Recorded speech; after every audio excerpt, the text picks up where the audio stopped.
All right, folks, I think we're going to go ahead and get started here with today's session of the top 10 G Suite tips for the elementary classroom. I'm Derek Lalone with Model Schools. Before I turn it over to Allison Blackwell, just a couple announcements as always. Be sure to leave your name in the chat below to make sure that you get credit for today's session. And at anytime, if you guys have a question, feel free to pop it in the chat. There will be several of us monitoring, including Allison, to answer any of the questions that you may have come through. And before we get started, just want to do a quick review of the sessions that we have coming up this week. So tomorrow, we're going to do school-friendly updates for Google Meet. So for those of you that aren't aware, Google's made some significant changes to Google Meet as far as privacy and some classroom integration and things like that. So we're going to review those changes tomorrow. And then on Friday, we're going to talk about Google Sites as an alternative for parent and student communication. So be sure to check that one out as well. So like I said before, be sure to say hi in the chat. If you have any questions, please pop them in there as well. And with that, we are going to turn it over to Allison Blackwell.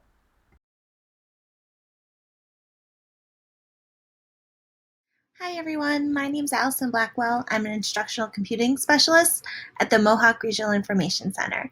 And today I have for you my 10 top G Suite tips for elementary teachers. I know many of you have either had limited experience with Google Apps for Education or G Suite, as well as we do have some avid users that haven't quite maybe dived in so much into Classroom. But today, what I'd like to share with you are some simple, easy tricks for you to get started utilizing just the G Suite in general, even if you're not using Google Classroom with your students, and how we can best facilitate online learning for our kids. So just a few things to go over with you. Oops. There we go. First tip, number one, just keep it simple. Start very small. Don't think you have to go all in. Try and give as much information as you can to your students within your capabilities. And then one of the things I like to highlight for my teachers is to just keep it simple with what you are adding to Classroom.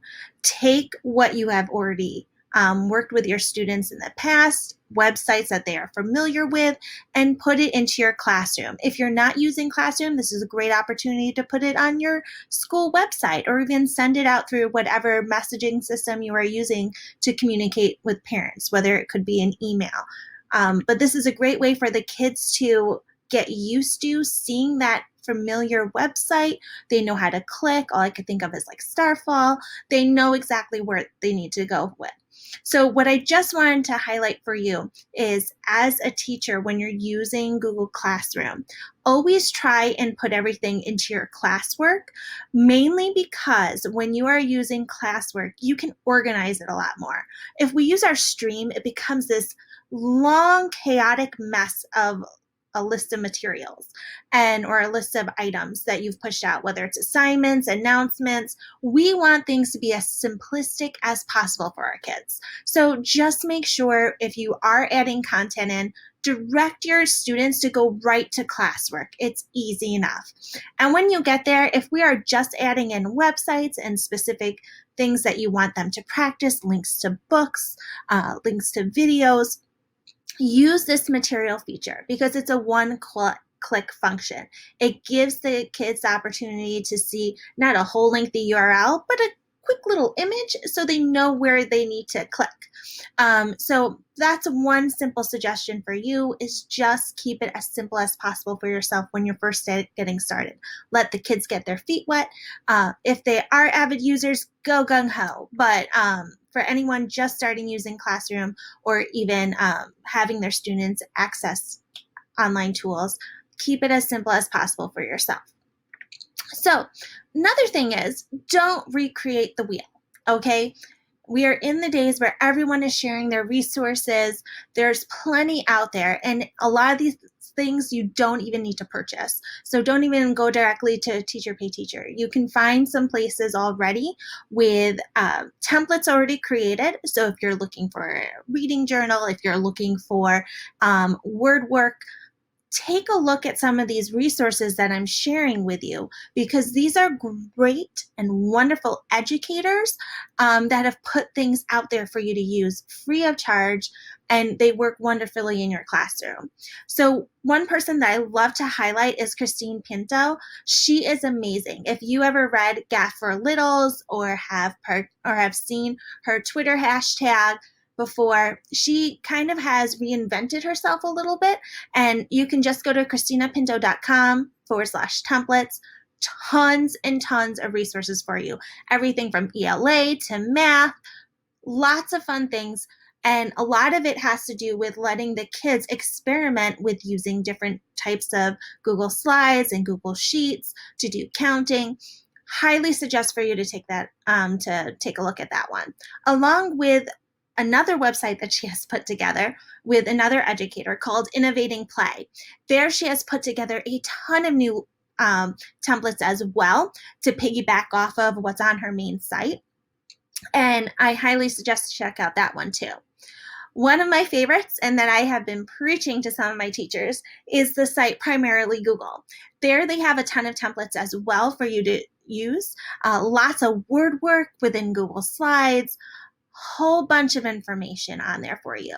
And then, of course, HyperDocs.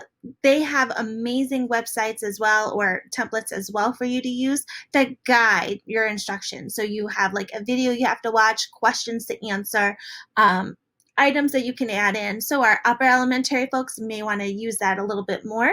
But they do have things for kindergarten, first grade, and even second grade on there. So check out those 4 sites. If you have the time, go through, find what you like, make copies. And remember that, please make copies, because if you start to look through these and organize them into your drive as you spot them, you cannot use them in Google Classroom unless you are the owner. So make sure you go and make a copy by going up to File, Copy, and that will add it into your drive for you, and it's under your ownership. And then you can basically jazz it up however you want and make it more applicable to your situation or your content that you're focusing on. Okay, another thing with our littles, we want to think about having enough audio and video, because with our little ones, it's a little bit harder for them to read some of the words that we're putting out there. Having consistent text directions, anytime that we can be a little, or share a little bit more information and be more detailed, is always beneficial. So think about adding in some sort of video or audio into your Google Classroom on top of it. So one thing that I like to highlight is that YouTube is your best friend. And I have a bunch of teachers right now that are going full force and creating their own YouTube channels. So I have to give a shout out to Sheila Jones from Mount Markham. She has put together this awesome YouTube channel for her kids. And it's basically her just reading certain stories, doing different science experiments. And what's nice here is the kids can actually subscribe to her channel, or the parents can subscribe to her channel, get updates every time she adds a video. So if you're not using Google Classroom, here's a great way to share that content. Always make sure it's copyright friendly, but make sure that you create a channel if you have that available to you. In this presentation, I do have a link on how to create that. So if you would like to go full force and create your own and start uploading videos, go right ahead. So just make sure it is enabled in your district's domain. So moving forward on there, but quick, easy way to get content to your students. Your kids miss you. So having that video there and they can see your face makes that connection. Okay, next one. We're all about the pictures, the visuals. We have to add in pictures in Google Forms. So love this feature. If you haven't created a Google form already, make sure you do. All you have to do is go to forms.google.com.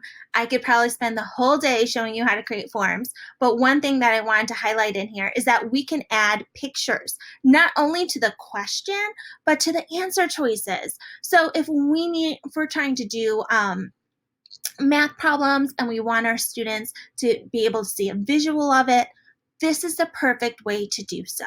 So here's just a quick little morning check-in using pictures, but let me show you here. I have the same item here what did you have for breakfast? You'll see when I go into my form and create my form, I have this little picture icon.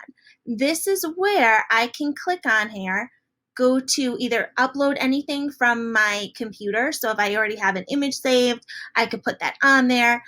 Or I could go to Google image search and search for pictures to add in. So if I wanted to include that, I could. And I'm just going to get out of this one myself a little bit here. But if I want to add in my options, so if I want to do cereal, I can type in the text and follow it up with a picture. So now I can click on the cereal option and insert it in. And now my visual comes on here. So it's a little bit easier for my kids to recognize. We have the word matching with the picture. It's just a nice little blend for our kids, especially if we want to make sure that they're understanding the content and not just struggling reading words that are on here. So try to include pictures if you are capable of, or if would like to use that in your instruction. So let me get back on over. Also in here, when we talked about video, you can add in video. So if you have a video of yourself reading a specific story and you added it to YouTube, you'll notice here we have the add video. This is only for YouTube, so you could take that URL from your YouTube video, put it in here, and it will automatically go right into your form. So this way, if you want to add questions to basically sum up what you have read, do comprehension on here, you can have your video with that reading and then all the response questions below it, and it's all in one concise little package, making it super easy for our kids to access. Okay, so rambled on a little bit over there, but the next thing is have a virtual meeting. I know my daughter has been going on every single day with her teacher and just meeting for a little bit, and that's great. It's not an expectation to be meeting every day, but to have that moment where you can connect with the kids, check in on them, see how they're doing is very helpful, and it gives them a little bit of the norm for themselves as well. So if you're not using Google Meet, I highly suggest you check it out and start utilizing it. One of the things I like to share with my kids is, or with my teachers, is if you haven't already, let's say you need to schedule a meet, you're not using Google Classroom or anything, you can always go to your calendar and schedule a meet there, as well as go to meet.google.com. Either place, you will get a URL that you can share with your students. And from there, you can send them out to parents. So if you don't have students that are, if you're not utilizing Google Classroom, but yet you still want to meet with kids, set up a Google Meet. Share that URL via email, messaging, whatever you're using as a platform to communicate with the parents, and let them know you are meeting at this scheduled time. And that way you can all join together. However, if you are utilizing Google Classroom, if you haven't noticed, there is a new Google Meet feature. And I know one of my colleagues is getting into this later on this week, so I highly suggest for you to check out that webinar. But on here, you can actually integrate Google Meet now into Classroom, which is amazing. And what happens is when you go and you add that integration in, you get this URL right here. So if you tell your kids, hey guys, we are going to meet at 10 a.m. tomorrow or on Thursday, they know they can go right to their classroom, click on this link, and poof, they're right in the meeting. The other nice thing about this is Google does have some little glitches where if you set up meetings a certain way or don't leave at a certain time or leave before your kids are in there, they could actually stay in longer. This helps out those situations. So kids cannot join the meeting unless you have started it from here. And only teachers can start the meeting through here. Kids can't even just click on there and then expect to meet with their friends and have a social hour. No, they can actually click on this link and they will be brought directly to your Google Meet. And once you are in the room, the session will begin. So it's kind of a nice little thing, but you still have to make sure that you are the last one to leave that room. And then you won't have to worry about kids re-entering without you there. So keep that in mind. But if you are using Google Classroom, set this up if you have it available to you. All you have to do is go into the cogwheel of your Google Classroom and then hover down to the Meet section, and you'll be able to turn that feature on. So this I have found super easy for our little ones so that they automatically know the link. You're not taking a link away and re-adding it in. Just so much easier. Okay, so 6, we have check your share settings. So one of the things that's nice about using Google Classroom is no matter whenever you share an item in there, whether you just want students to view it, edit it, each have a copy, the share settings are somewhat automatic per se. But let's say you're not utilizing Google Classroom and you want to share materials with parents. There are ways for you to open up the settings so that those materials can be shared on a more public basis. So I highly suggest for if you are not using Classroom, double check. If you start using Google Docs, Google Slides with your students or and want your parents to even access it, check your share settings so that when you share the link there, it's not going to require them to be part of your school domain or have to be part of your school in order to view it. So let me just show you what I mean here. You can see here in my little GIF that I put together, I go up to my little share button in the top right, and then I am going to go into the advanced settings and be able to select the share with anyone with the link. So let me show you quickly here. If I go into my document and I want this to be visible for parents to see, I can go to this blue share button up at the top right, and this is the same thing for docs and slides. And on here, I am just going to go to advanced and then see how it's private. That means only I can view that. But if I put it through Classroom and share it with my kids that way, it's automatically going to change the share settings there so that my students can view it. Whereas here, if I am not using Classroom, I need to make it so that it's accessible to other users. So if I go to this change here, you'll see that you have all these different options. I like to stay with on anyone with the link. And no one needs to see it publicly on the web and search for it, not unless you really want them to do it. But on anyone with the link is very helpful. And then the next option here is, what do you want them to do with it? You only want them to view it. You do not want them to edit anything else unless that is something that you want them to do. You could change it to edit there, but we just want them to view this. This way they are talking points, it's an activity, a quick little lesson we want the parents to do at home with our kids. This is a quick, easy way for you to do that. So I'm going to just hit save when I'm done. And then the link that they give me here is what I can share within my way that I'm communicating with my parents and the students. So here's the URL. I would just copy and paste that in that email. I would put it in my messaging application, whatever you are possibly using to communicate. And then anyone will be able to view it and not need a Google account to see it. So the same thing goes with slides and sheets. If it is a Google form, it is a little different. So I'll just hover back over here. For a Google form, if you're sending it, this is a lot easier. Just go to send, and then there's your little link button, and just copy that. They even give you a copy here. So that way you can share your form that way with them. So once again, if you're not using Classroom, that's when you have to worry about the share settings. Okay, moving on. This one's kind of a little random, but it's just so cute I have to share. So I'm a huge fan of Google Earth. Many of you, I'm sure, have used it in your classroom, and the kids love it because you are basically getting a little bird's eye view and can zoom in and zoom out and pretend you're flying around the world. It's super fun.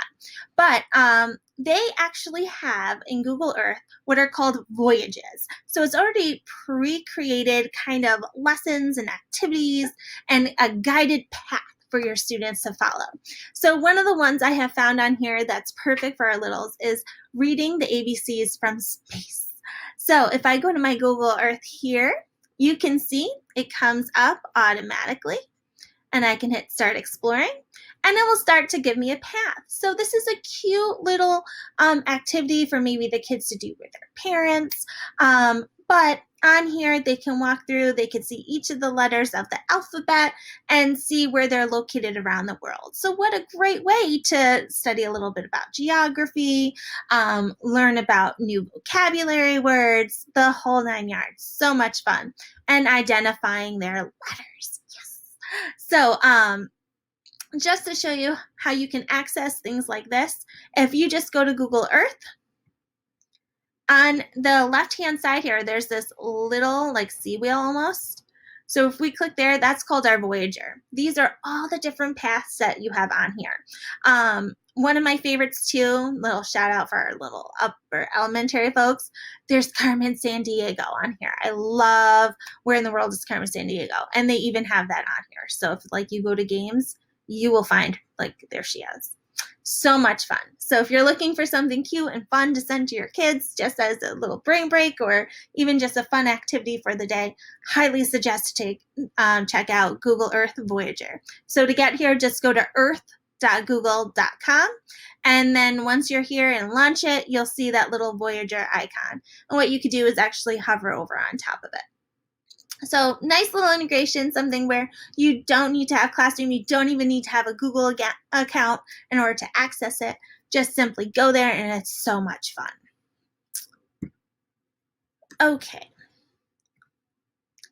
Okay, another great feature. Let's say if you're in a Google Meet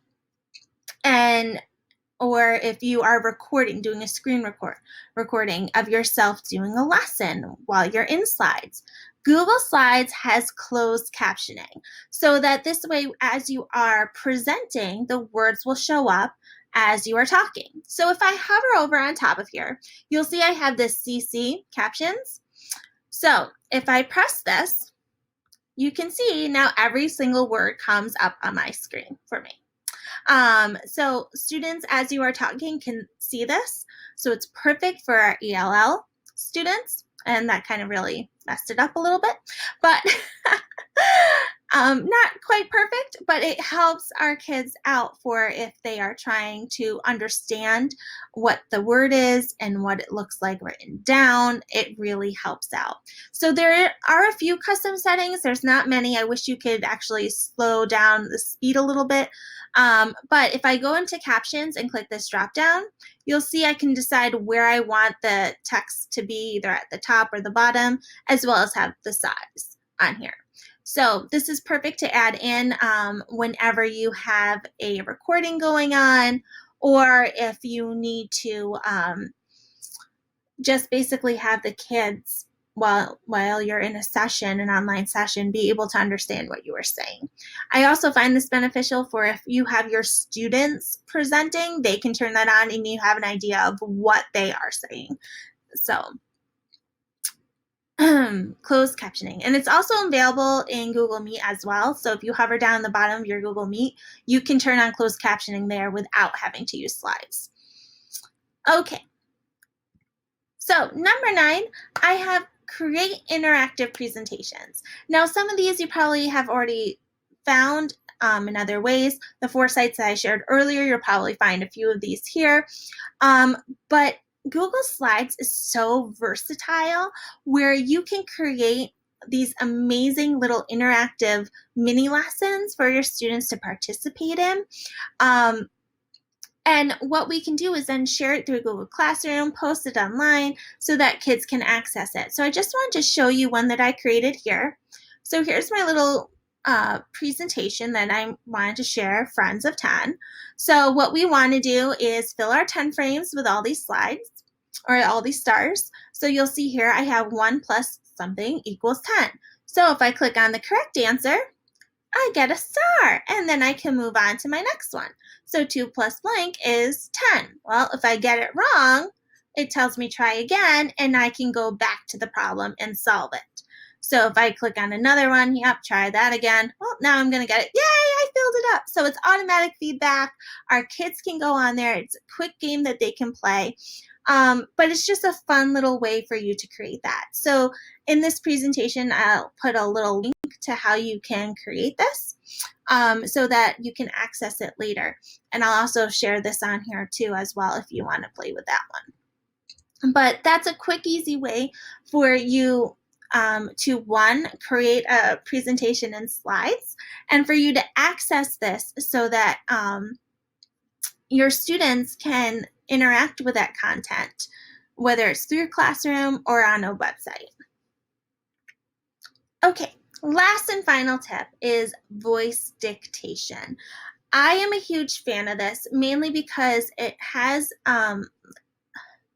our students have a difficult time putting their ideas on paper. They're able to actually get that information out a lot quicker into a Google document. So if I go to my Google Docs and go up to tools, you'll see it says voice typing. So if we are working with our little ones and right now they are doing, some of your students might be doing paper packets or anything along those lines at home. You're having them write in a journal, which is fabulous. But let's say you want to see some of that work or just want a quick little snapshot for them to use or get their feet wet even using Google Docs. Let them try out that voice typing if it is available, if they have a microphone available to them. Many of our Chromebooks are already built in with a microphone. iPads are already built in with a microphone. So if their parents are letting them use their cell phones, that has a microphone built in. So give them the opportunity to kind of play with this if available. So if I go into my Google Doc here and I click on tools, you'll see here's my voice typing. So what I want to do is wherever it is in the text, just so I don't mess up my template here, I want to add in information. I can go to that tools, go to voice typing, and now I can click it to speak. Hello, my name is Allison, period. And notice how I had to say the punctuation. So that also teaches our kids, when do we have to add in a comma? When do we have to add in a period or an exclamation point or a question mark? They actually have to speak that in here. One other thing that I want to point out is if you have certain students with that speak different languages, you can select that language as well for it to dictate to. So quick, easy way for your kids to get that information out onto the document to share with you.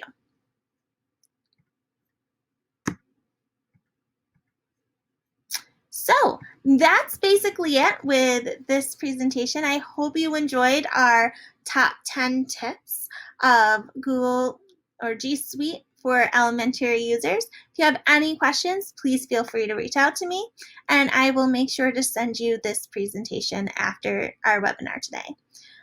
Have a good one.